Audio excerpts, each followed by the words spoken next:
Welcome to our live webinar titled Treating MDS with Combination Therapies. Thank you for joining us. My name is Lee Clark, patient educator, and I will be moderating the presentation today. As we get started, I would like to recognize the generous support of Bristol Myers Squibb, Jazz Pharmaceuticals, Agios, Genentech, and Takeda Oncology, and also the generous support of our patients, families, and caregivers for supporting the webinar program today.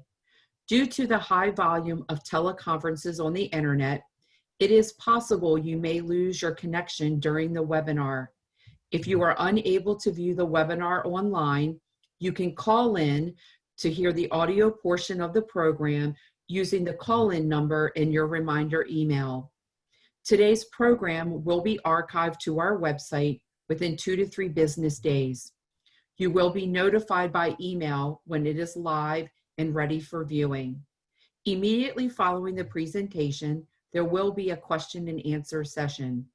Please feel free to submit your questions at any time during the presentation. To submit a question or comment, open the Q&A window in the lower part of your screen. Type your question in the small text box window, and when you have finished typing, just hit enter. We will do our best to get to all questions today. When asking questions, I do ask that you do 2 things to help us manage the incoming questions. First, submit your entire question all at the same time. Second, please do not share private health information in your question. Our speaker cannot answer any specific questions related to your health care. Today's specialist is Dr. Shannon McCurdy. She is an associate professor of medicine in the Department of Hematology Oncology at the Hospital of the University of Pennsylvania, located in Philadelphia, Pennsylvania. She received her medical degree from Georgetown University School of Medicine. Dr. McCurdy holds an American Board of Internal Medicine certification in internal medicine and medical oncology. She is a member of the American Society of Clinical Oncology, American Society of Hematology, American Association for Cancer Research, and the American Society for Bone and Marrow Transplantation. Thank you, Dr. McCurdy. We're delighted to have you with us today. Delighted to be here. So I'll be talking about combination therapies for MDS, or myelodysplastic syndrome. And this opening slide just showed you a bone marrow aspirate of a patient who had MDS. So my disclosures are that I discuss off-label use of drugs, including venetoclax, IDH inhibitors, and Vyxeos, and that I'm really, really bad at pronouncing drug names, so you have to bear with me. So this is a nice overview of how we think about MDS and how we break down treatment for various patients. So when an oncologist sees a new MDS patient, one of the first things they're doing is risk stratifying that patient using the International Prognostic Scoring System, revised IPSS-R. And when using that scoring system, it can divide patients into lower risk disease and higher risk disease. And patients in the lower risk category don't necessarily need any treatment unless they're having symptoms related to the cytopenias associated with the MDS. And if they do have some symptoms or significant cytopenias that warrant treatment, then the therapies are really targeted at improving those cytopenias and improving particularly the anemia is the most common one, but also neutropenia or low platelets. For higher risk patients, the backbone of therapy is doing a hypomethylating agent like azacitidine or decitabine, and if the patient is a transplant candidate, considering a bone marrow transplant, because the higher risk patients have more life-threatening disease that has the risk of AML transformation or significantly limiting their lifespan, so they need kind of more aggressive management. In the green at the bottom of this slide, are the kind of new combinations that we're kind of considering in the therapy. So if for the lower risk patients, if you have a low erythropoietin level and you're considering an erythropoietin stimulating agent, Additional agents could be added on top of that, like lenalidomide or G-CSF. And then in the higher risk category, it's really the backbone of hypomethylator plus additional agents now being added to the hypomethylator to see if they can improve outcomes further. Next slide. So first we'll talk just briefly about what's new in lower risk MDS, although the first two here are not combination agents. They are still kind of critical in that they've recently, the top one's recently been approved. So targeting anemia is a big part of the backbone of treating lower risk MDS. So luspatercept was initially approved for beta thalassemia in 2019 and then was approved this April for very low to intermediate risk MDS with ring sideroblasts. That required transfusion and had failed an ESA, erythropoietin stimulating agent. And so luspatercept is a new agent that we've recently gotten, and so can't go without mentioning that new drug, which is exciting. And then roxadustat is another one that has not yet been approved, but is being studied in MDS and has applied for approval for chronic kidney disease. You can think of it kind of like Procrit or an ESA in that it works on people who have kidney dysfunction too, but it works in a different mechanism than Procrit, and so can work in patients that don't respond to Procrit. And so that's a promising one that I think will eventually get approval in MDS as well. And then the last on this slide is the lenalidomide with an ESA, and adding lenalidomide to an ESA can sometimes reignite a patient's response. So here we have the background about why we decided that we should combine these agents. So lenalidomide, or LEN, restores sensitivity to erythropoietin in MDS progenitor cells. It does so by forming lipid rafts, which are enriched with signaling competent JAK2 and EPO receptor complexes. There were 2 trials in the past where treatment with lenalidomide monotherapy led to transfusion independence in about 26% of patients who had never gotten a hypomethylator and were in the low risk category. And then the response occurred for 10 months in one study and 7 months in the other. So there's some data that even in non-5q patients, which are the traditional ones we think most about lenalidomide for, even in low risk non-5q, lenalidomide can be effective in helping transfusion burden. And then in EPO refractory patients, so patients who had failed an erythropoietin stimulating agent, 28% of lenalidomide unresponsive patients responded to the addition of erythropoietin. So even if it did work, EPO on its own and lenalidomide didn't work on its own, sometimes the combo together works. And so that's kind of the background for the study on the next slide. So this was presented at December 2019, the ASH big annual meeting that we have. It combined lenalidomide and erythropoietin alpha, and it was for low or intermediate risk MDS patients who had a hemoglobin less than 9.5 and didn't respond to erythropoietin. Patients were randomized 1-to-1 to receive either lenalidomide 10 milligrams daily, 21 out of 28 days, or lenalidomide plus an ESA at 60,000 units weekly. 40% of patients had MDS with ring sideroblasts, but a significant portion did not. 60% didn't have that diagnosis. And a major erythroid response was achieved in 28.3% of patients receiving the combination, and the median duration of response was about 2 years. This was significantly longer than the single agent, which was 11.5 months with a response of 1 year. So, and a significant improvement in that.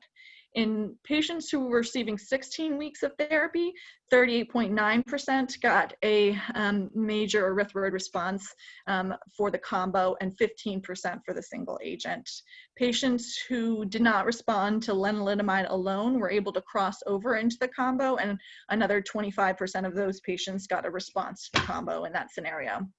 Importantly, one of the worries about lenalidomide is always an increased risk of blood clots, which is a lot of data from using it with steroids for multiple myeloma colleagues, but there was no increase in blood clots, no blood clots in the study. And there were 2 transformations to AML, both of which were in the lenalidomide alone arm. And that's, like an unfortunate thing that sometimes happens in low risk MDS in any, subcategory. Although the risk of transformation to AML is low, some patients do have a transformation. And so that's going to be seen in kind of any study of MDS. This is another combination with erythropoietin-stimulating agents, and it's a more kind of older school original combo. It's a granulocyte colony stimulating factor, or GCSF. And back in the kind of early 2000s, the initial trial was actually in the 1990s. They combined erythropoietin-stimulating agent and GCSF. And 40% of patients had an erythroid response with EPO, and then 73 with the ESA and the GCSF, so a significant increase in the response rate. And then 44% of patients who were unresponsive to erythropoietin stimulating agent had a response when getting GCSF added to the erythropoietin stimulating agent. Longer response durations were predicted with kind of lower risk disease, low to intermediate 1 risk MDS. Having achieved a major response predicted a longer durability of response, having blasts less than 5% and no multilineage dysplasia in the bone marrow. Higher response rates, again, seen with low blasts, low risk disease, lower transfusion requirement, and low erythropoietin levels. So the idea being there that if your kidneys are making a lot of erythropoietin on their own, then giving you erythropoietin stimulating agents not gonna have much added benefit in terms of your marrow production. There was also an update in 2005 of the original 1999, somewhere in the late 90s study, where 129 patients were followed, and the erythroid response rate was 39% with a median response duration of 23 months. And again, longer response durations in lower risk patients, and time until 25% of patients developed AML was longer in the good and intermediate predictive groups for erythroid response compared to the poor predictive group. And 1 of the 20 long-term responders developed AML. Next. So this is the scoring system that they developed to see, who would be the most likely patient to respond to a combination of GCSF and erythropoietin.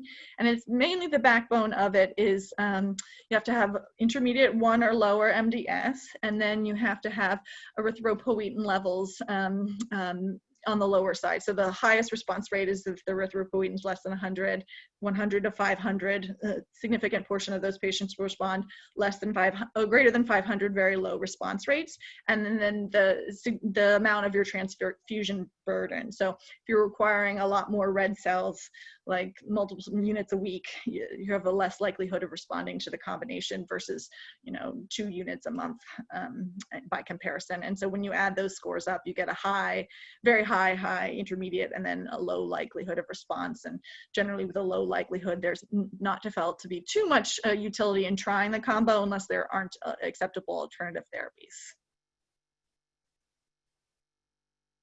So now we'll talk a little bit about higher risk MDS, which you can't talk about without talking about the backbone study, the baseline study that kind of gave us our foundation of high-risk MDS treatment. And this is the AZA 001 study. In this, patients with higher risk MDS were randomized to receive 7 days of Vidasa, 75 milligrams per meter squared, which is our standard dose, versus kind of a physician's choice, either best supportive care if the patients weren't felt to be candidates for therapy, a low dose cytarabine, low DAC is a low intensity chemotherapy that can be given as well, and then standard intensive chemotherapy, like it's given for most AML patients, 7+3, which is 7 days of cytarabine, 3 days of an anthracycline. And so they compared the 179 patients who got 7 days of azacitidine versus the other arm of kind of the mixed bag of treatment. And those who received azacitidine had a significant improvement in overall survival, so 24 months versus 15 months. And so that became the new standard for higher risk MDS patients. Now, importantly, this year at ASH, there was an update, not on that data, but just a real world experience publication of some retrospective data of MDS patients who had refractory anemia with excess blasts, so the higher risk patients who were receiving MDS in the real world. And in this study, there were 532 patients.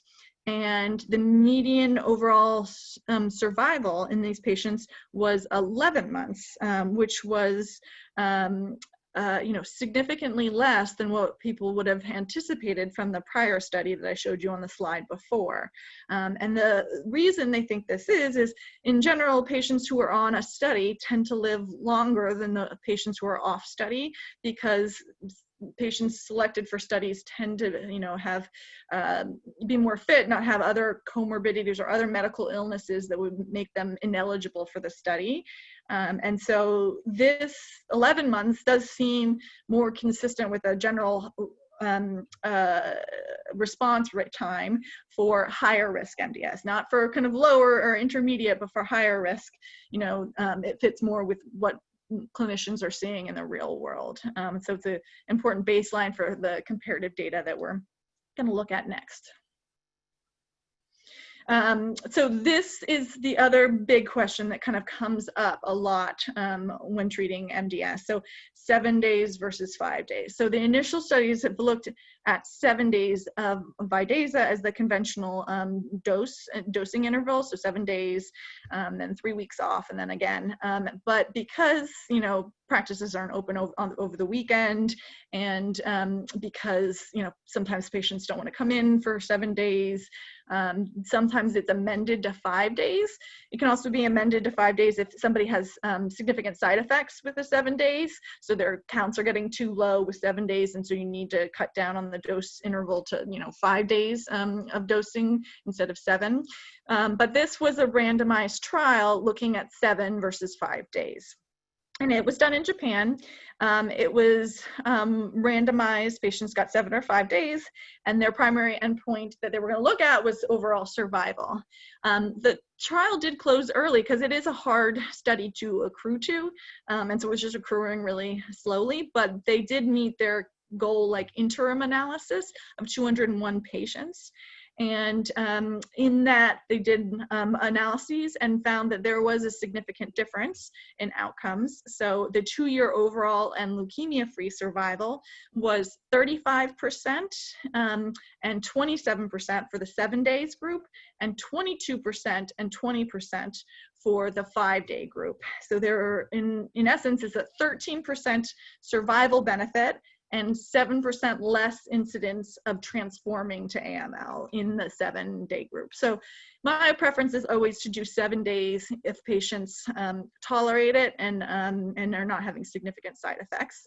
There was a higher rate of infectious febrile neutropenia, neutropenic fever in the 7 days, but not as much as you maybe would expect, at 33% versus 30%. So not a huge difference between the groups. There was no other differences in outcomes. So this is the next drug that was just approved for MDS, which is pretty exciting. So it's, and you'll have to forgive my pronunciation of this as well, but ASTX727 is easier to say than satazuridine decitabine, which is an oral hypomethylator. And in this study, it was compared to an IV decitabine version. So one of the reasons that we've had to give azacitidine and decitabine either as an IV or as an injection for all these years that we've had these hypomethylators available is because the drugs, if taken orally, are degraded by an enzyme in the gut and the liver called cytidine deaminase. Now, this new tablet, the STX727, is a fixed dose of 100 milligrams of cedazuridine and 35 milligrams of decitabine, which is the appropriate decitabine dose. And so in this study, patients were randomized to receive the oral combination versus the IV on cycle 1, and then the opposite on the next cycle. And drug levels were monitored to see if they achieved the same drug levels.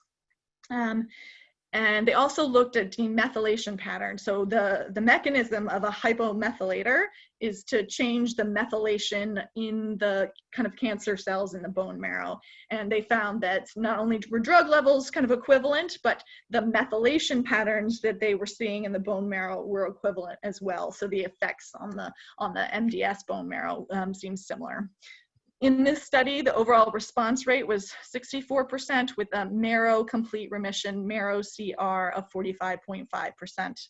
And there was no significant GI toxicity, which was a worry that was going to occur, but did not seem to be much of a risk. So now we'll go into some novel therapies for higher risk MDS. First are the IDH inhibitors. And so the kind of original gangsters of those are the enasidenib and the ivosidenib. And then the newer version, which was just presented this year at ASH, is the olutasidenib. And then venetoclax, a BCL2 inhibitor, which has been approved for AML. Durvalumab was presented this year at ASH and is interesting because it's a novel immunotherapy that is approved for GU cancers and lung cancer. Magrolimab, which is a kind of a first-in-class agent that we're going to see a lot from, I think. And then another drug that I cannot pronounce, iprenatapat, which I will call APR246, as that's easier on my tongue. Next slide. So this is the IDH inhibitor overview. So ivosidenib is an IDH1 inhibitor, and it was approved for AML in July of 2018. Enasidenib is an IDH2 inhibitor and was approved in August of 2017. Both of these drugs were approved for relapsed refractory AML that had failed some prior line of chemotherapy. And then ivosidenib was subsequently approved also for poor risk, kind of like unhealthy AML in an older population that the physicians weren't comfortable giving intensive chemotherapy to because they felt that they would harm them by intensive chemotherapy. And so it's also approved for that indication. Ivosidenib is given at 500 milligrams daily. It has a CR rate of 42.9% in newly diagnosed patients and 32% in relapse refractory, and a third of patients become transfusion independent on the therapy. Enasidenib is given 100 milligrams daily with a 23% CR rate lasting 8.2 months, and this was just in relapse refractory. It wasn't in upfront patients, so relapse refractory, the response rate is going to be lower than in patients who have not had the prior treatment. And the median time to best response was 3.7 months. Again, about a third of patients became transfusion independent, and most common side effects for these agents are nausea, vomiting, diarrhea, increase in the bilirubin, and decreased appetite. One of the unique side effects of IDH inhibitors is the differentiation syndrome. This occurs in 14% of patients with enasidenib and about 19% of patients with ivosidenib. And it's associated with kind of respiratory symptoms such as cough or requiring supplemental oxygen, sometimes kidney dysfunction, fever, increase in the size of the lymph nodes, bone pain, weight gain or edema or swelling. There can be a fusion, so fluid around the heart or the lungs can occur, and it can happen anytime between 10 days and 5 months after starting the therapy. And the mainstay of treatment for significant differentiation syndrome is dexamethasone, and sometimes Hydrea is used as well to lower the white blood cell count if the white blood cell count is elevated at the time of the differentiation syndrome, and then you taper the steroids after the symptoms resolve. If someone's very, very ill, like requiring a breathing tube or mechanical ventilation, then you would hold the IDH inhibitor. The most common adverse effects from ivosidenib are shown here. Again, diarrhea, elevation in your white blood cell count, nausea, tiredness, neutropenic fever, shortness of breath, anemia, QT prolongation. This is why we get EKGs serially to make sure that the QT interval is not too long, because that's a risk factor for developing an arrhythmia, heart rhythm problem. And so we monitor that in patients who are on these drugs. Edema or swelling in the legs, and decreased appetite. So this shows the ivosidenib response in untreated AML and in MDS. And the bar on the right that is in red just shows your MDS patients. In this study, there were 12 total MDS patients treated, and the median age was 72, and most of them were in pretty good health. The overall response rate was 91% in the MDS patients and 55% in patients with AML. This is a combination table from the trial that combined enasidenib, which is our IDH2 inhibitor, with azacitidine. And with the combination, it's pretty well tolerated, similarly to the single agent. Again, nausea and increase in bilirubin it was more common with the IDH than versus Vidaza alone, and the fatigue would be expected to kind of be augmented versus single agent alone. Here is the side effects, again, with a combination of the IDH2 inhibitor and the azacitidine, with nausea, constipation, fatigue, and diarrhea being most common. There was one case of differentiation syndrome, and one patient had pneumonia and died due to pneumonia. The median treatment cycles were 3, so most patients ended up receiving about 3 cycles with the combination.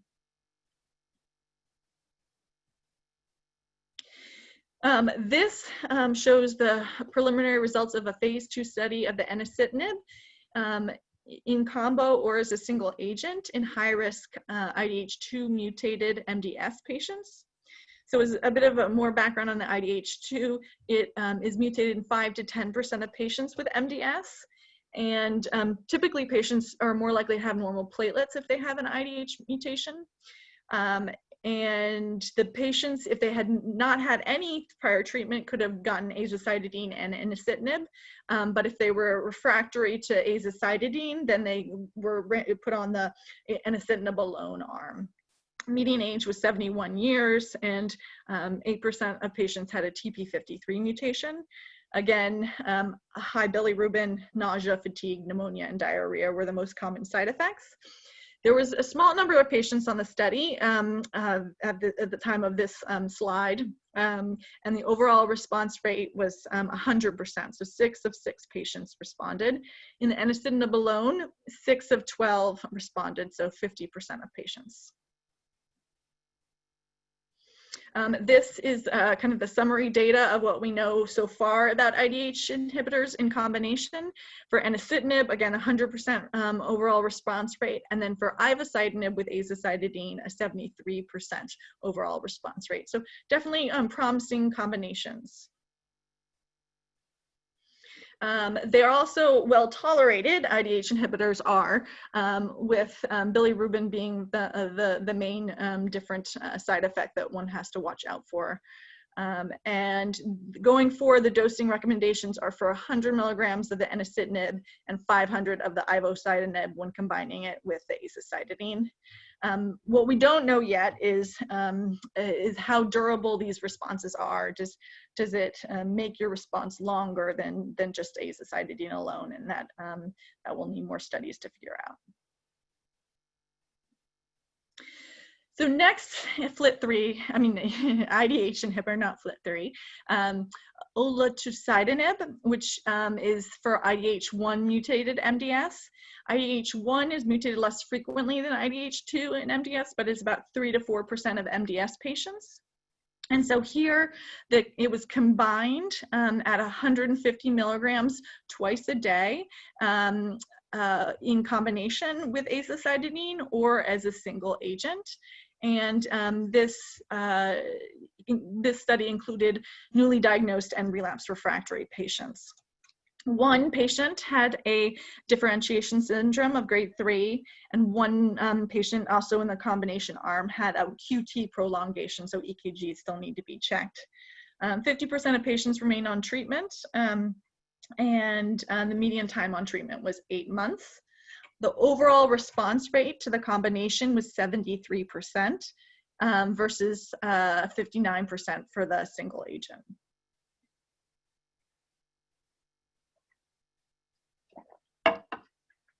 So this drug is popular because it's one of the new checkpoint inhibitors, so immunotherapy, which is very popular right now in medicine. And it has been approved and given for GU cancers and also for lung cancer. So there was a lot of hope that we could also use these checkpoint inhibitors in hematologic malignancies. So this is one of the trials that's come out recently. Durvalumab is a PD-L1 inhibitor, and it was combined with azacitidine and given once every 4 weeks as an IV, and treatment response was, followed. There were patients in an MDS cohort and also an AML cohort, and in the next slide we can see the responses. So before we get on to responses, one of the important things about checkpoint inhibitors and immune regulating drugs are that they can have particular immune related adverse events, which are not typical adverse events that we see with chemotherapy. So they can be autoimmune things like colitis, which is like a diarrhea and abdominal pain syndrome, rashes, chewing up your red blood cells or autoimmune hemolytic anemia, arthritis, inflammation in the lungs or inflammation in the liver that it's felt to be kind of an autoimmune process where your own immune system's getting rubbed up and damaging part of your body. So this was seen in a few cases. About 15% of patients did get some immune-related adverse event that was grade 3 or greater. All events were treated and resolved successfully except colitis.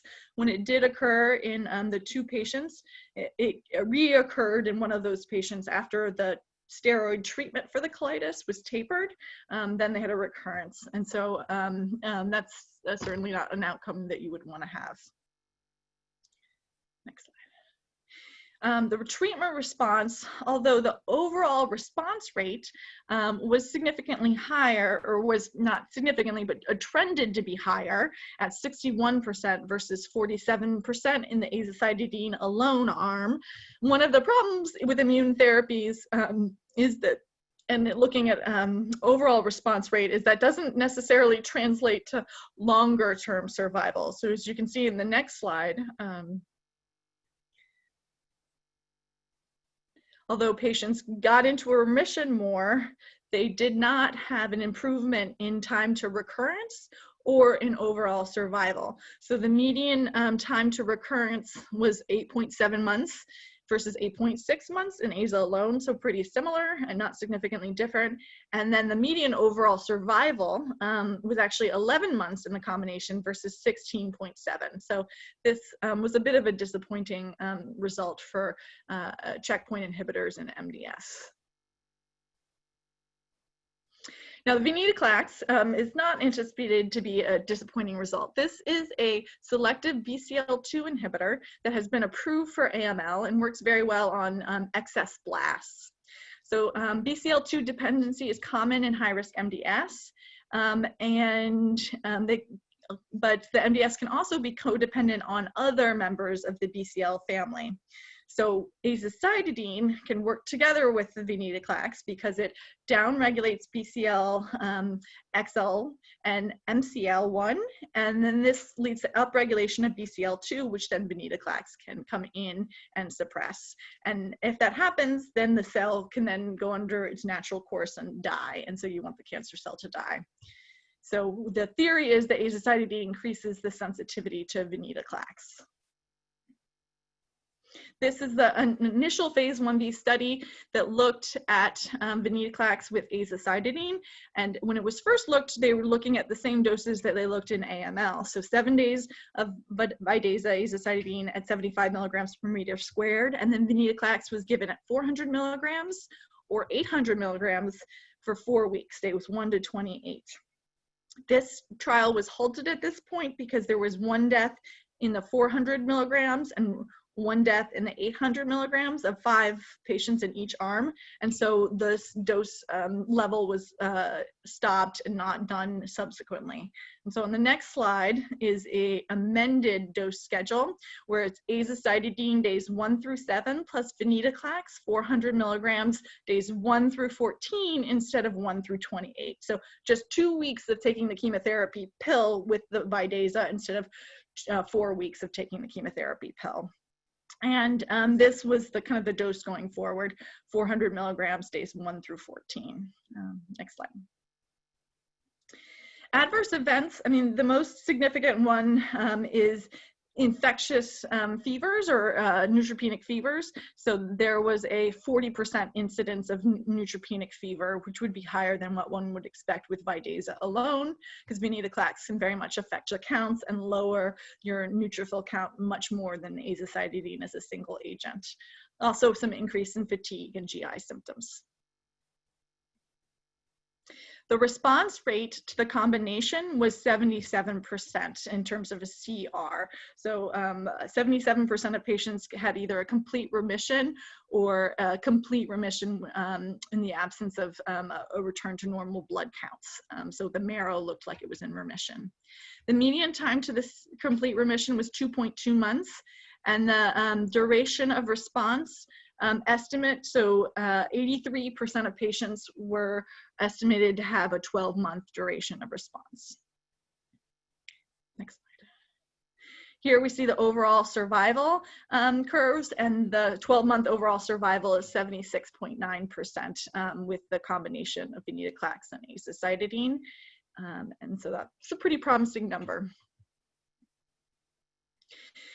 Importantly, when hypomethylators stop working, the prognosis for a patient is poor because their MDS can sometimes not respond to anything else at that point if it stops working with a hypomethylator. And there's also been few agents that we have to treat these patients.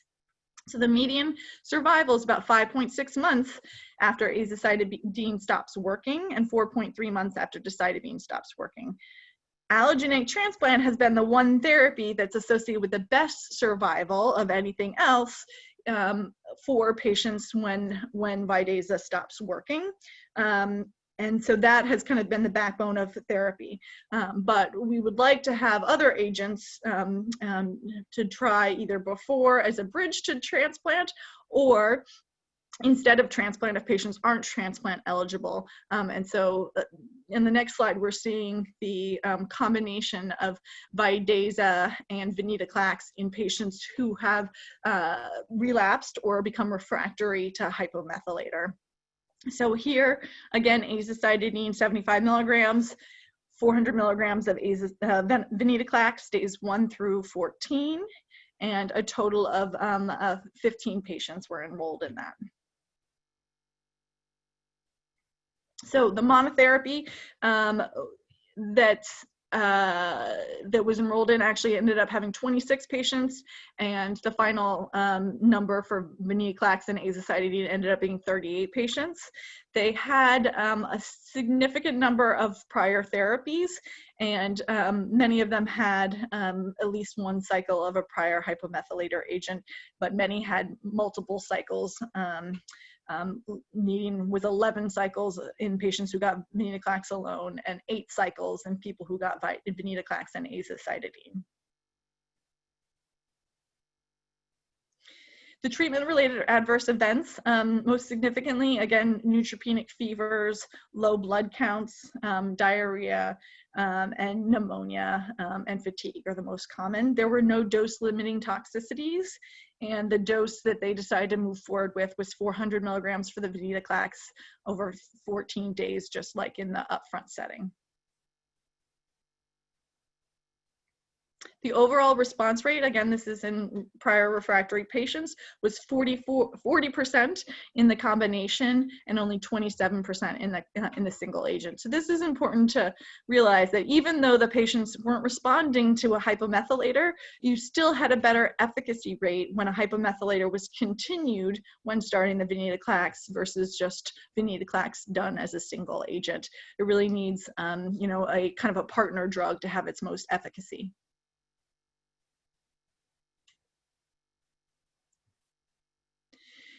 Here we see the progression-free and overall survival. So the venetoclax and azacitidine progression-free survival was 9.1 months, and the median overall survival was not reached. And so this is significant. When we look at patients who fail Vidaza alone, their median survival is around 5 months. Here, their median progression-free survival, which is not dying and not relapsing, was longer than that, and the survival endpoint wasn't even reached. Patients were still surviving on the study longer than expected, and you'll have to have more data to know just how long patients respond. So a promising result in a refractory group of patients.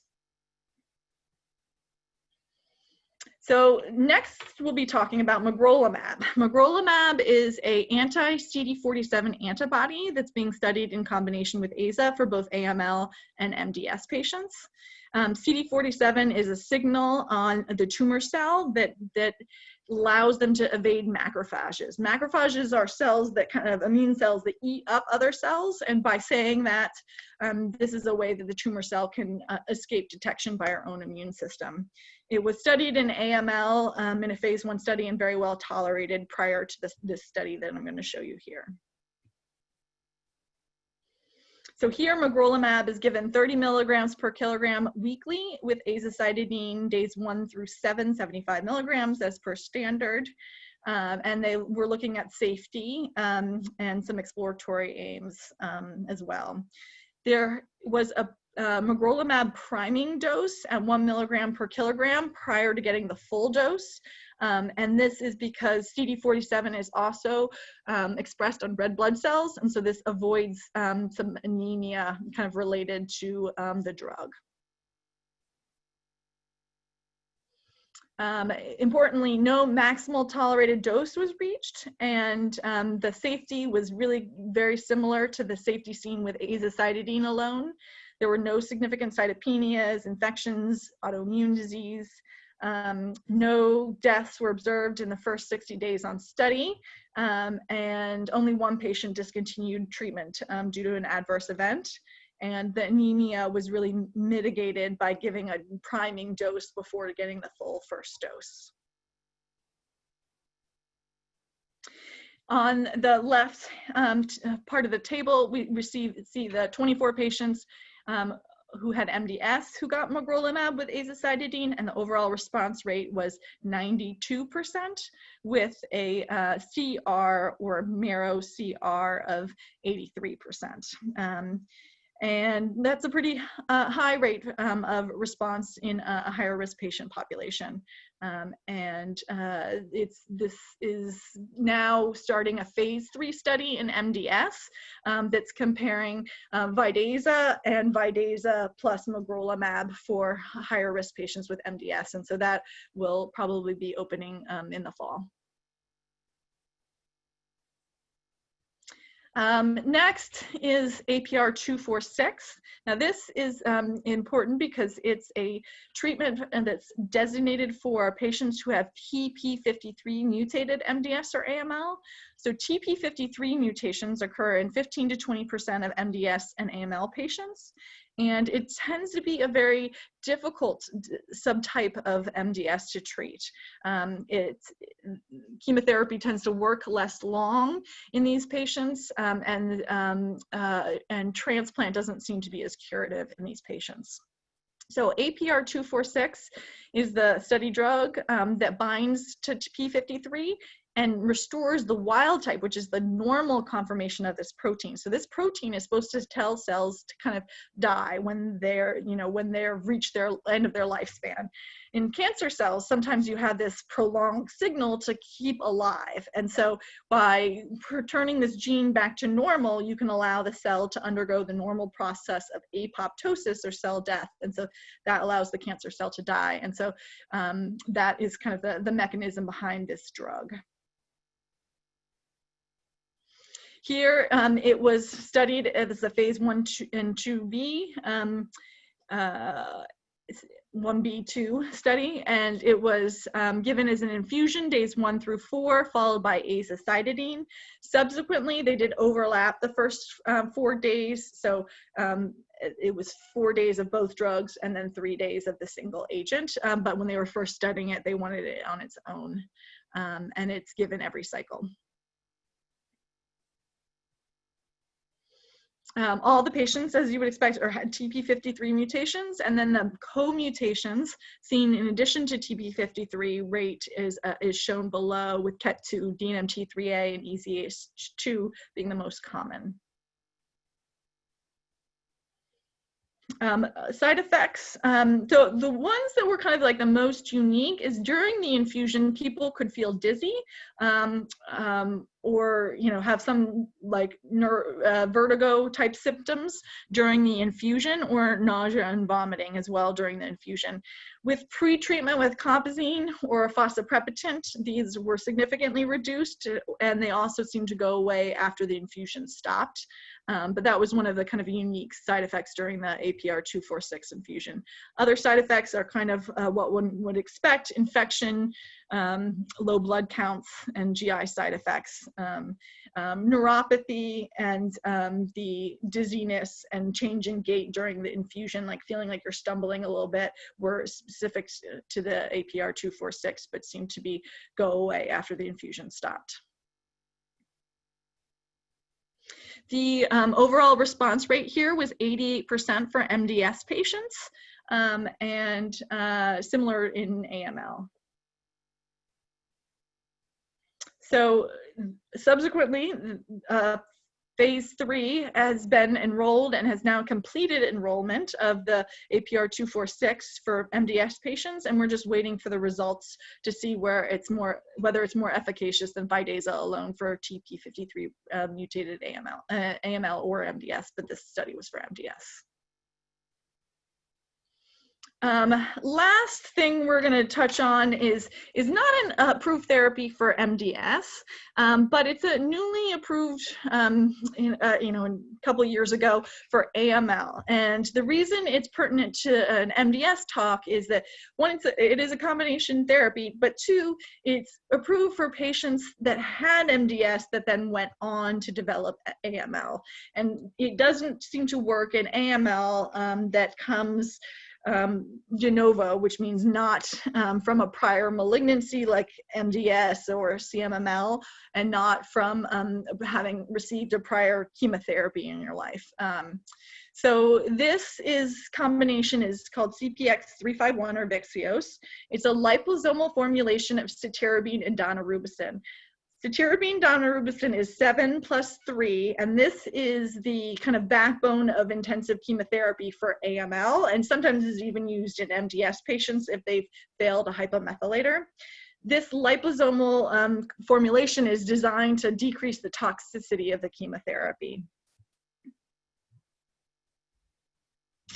So here we see how it's given. It's given 100 units per meter squared. It's given days 1, 3, and 5, versus cytarabine's given as a continuous infusion over 7 days, and daunorubicin's giving IV for 3 days. And so the schedule is a little bit different, but similar. It's just because of the liposomal keeps the drug around longer.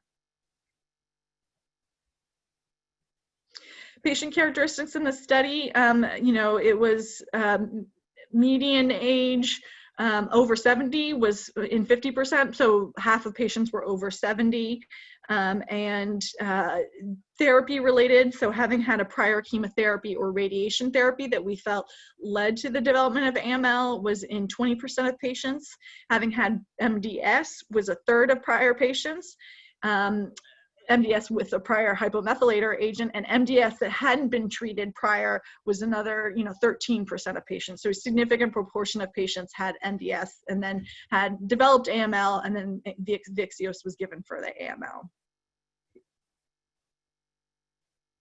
Here we see the overall survival curve, and we see that there was a significant improvement in overall survival at 9.56 months versus 5 months for the CPX versus 7+3, the kind of traditional chemotherapy, and that particularly survival after stem cell transplant was better in the patients who had gotten Vyxeos prior than those who had gotten 7 and 3 prior. This shows your complete remission rate. And again, the complete remission rate is on the bottom corner, and it is significantly improved at 47% versus 33% in 7 and 3. So a 15% improvement, 14% improvement in the complete remission rate. And then in the top curve or table, we see the Vyxeos versus 7-3 and the mortality. So the rate of people dying within 60 days of getting the chemotherapy was significantly less with CPX 351 than 7 and 3. So unfortunately, that's always our hesitation sometimes about intensive induction chemotherapy, is that some patients will die shortly after receiving the therapy, either from the toxicity of the therapy or just rapid progression of the disease. And the incidence of that happening was lower with the Vyxeos than the 7 and 3 traditional stuff. The one significant difference is, or one of the other significant differences is that neutrophils and platelets recover slower after Vyxeos than they do after 7 and 3 chemotherapy. So all the numbers go low with both therapies, but take longer to rise back to normal levels after getting Vyxeos. So now we're back to our beginning slide, and I think the take-home messages for me for this is that we have a lot of new therapies that are being developed for both lower risk MDS and higher risk MDS. We have luspatercept, which has been approved. Our oral decitabine has now been approved. For higher risk patients, where the future seems to be is in combining new targeted agents with hypomethylator as the backbone, and this might increase the durability of response potentially, but we have to figure that out. Certainly we know already that it's increasing the remission rates with these new therapies compared to a hypomethylator alone from what we know of them so far. So it's a very exciting time to be an MDS doctor because I have a lot more tools that I can use to help my patients. And I'd like to thank patients on these studies that all contributed to the data and learning so much about how to treat MDS, my colleagues who contributed slides, and then you all for your attention. Thank you. Thank you so much, Dr. McCurdy. We have a few questions. What lab values trigger treatment for low-risk MDS?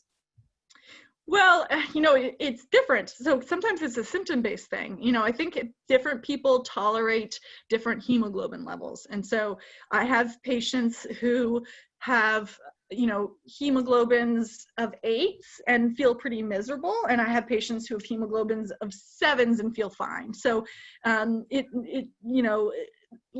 definitely would be less than 9, but whether they're comfortable and they're stable in an 8 range, you might just kind of not necessarily start treatment if they're doing fine. But if they're less than 7, they definitely need treatment. Less than 7 could, affect cardiovascular health and other things. So the 7 to 9 range is kind of depends on patients and preference and symptoms. Thank you. What generally is the first treatment for a low-risk MDS patient?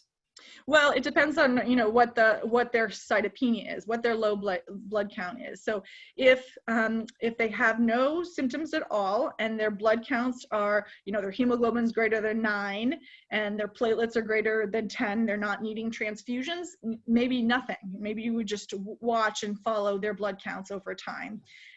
If they had anemia where they were requiring transfusions because they were regularly dropping into the 7s or below, then the first generally is to start something like Procrit or Aranesp.